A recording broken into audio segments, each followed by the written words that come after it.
الحجر الأسود.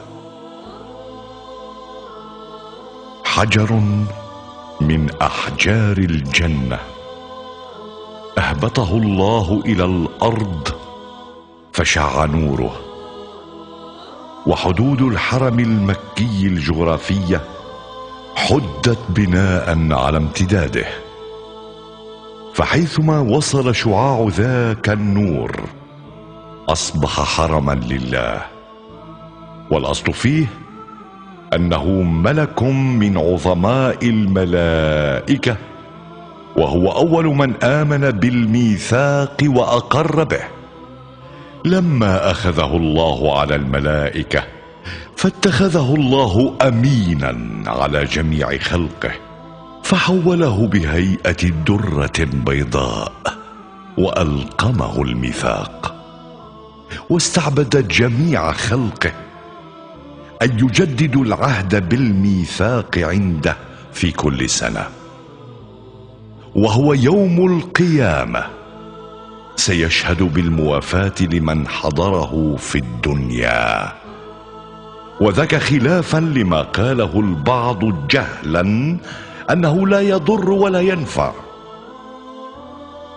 ففي الرواية عن الرسول صلى الله عليه وآله قال: ليأتين هذا الحجر يوم القيامة له عينان يبصر بهما ولسان ينطق به، يشهد على من استلمه بحق. كان أبيض من الثلج فاسود من كثرة مسح أهل الخطايا والذنوب له، ولولا ذاك ما مسه ذو عاهة إلا شفي. ويقال أن طوله قدر ذراع، وأن السواد في رأسه فقط وسائره أبيض. فالذي يظهر منه في زماننا ونستلمه ونقبله إنما هو جهة واحدة من جهاته، يظهر منها 8 نتوءات صخرية مختلفة الحجم، أكبرها بقدر إصبع الخنصر تقريبا، وهي مغطاة بمادة هي خليط من الشمع والمسك والعنبر، وهي التي يراها كل مستلم للحجر. ربط الحجر الأسود بالفضة عندما تصدع من الأحداث التي جرت سنة 64 للهجرة، حيث احترقت الكعبة بسبب الحرب بين ابن الزبير الذي تحصن عندها وقائد يزيد بن معاوية لعنه الله الحسين بن النمير الذي رمى الكعبة بالمنجنيق، وتطايرت النار وأحرقتها، وهدم جزء من جدارها. وتكررت الفعلة بعدها ب9 سنين على يد الحجاج بن يوسف الثقفي والي بني أمية. ولعل أفظع ما مر على الحجر الأسود حادثة القرامطة الذين أخذوا الحجر وغيبوه عن مكة المكرمة 22 سنة، ثم رد إلى موضعه سنة 339 للهجرة.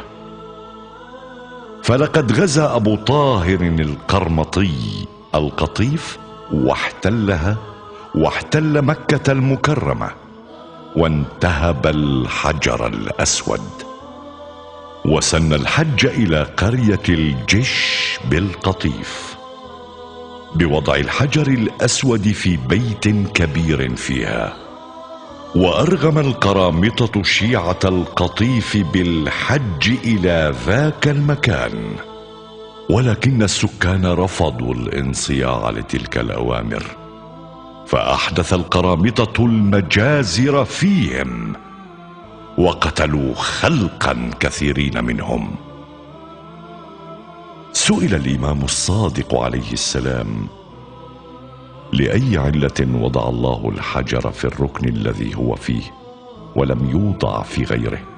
قال: إن الله تعالى وضع الحجر الأسود، وهي جوهرة أخرجت من الجنة إلى آدم، فوضعت في ذلك الركن لعلة الميثاق، وذلك أنه لما أخذ من بني آدم من ظهورهم ذريتهم حين أخذ الله عليهم الميثاق في ذلك المكان، ومن ذلك المكان يهبط الطير على القائم عليه السلام، فأول من يبايعه ذلك الطير، وهو والله جبريل عليه السلام.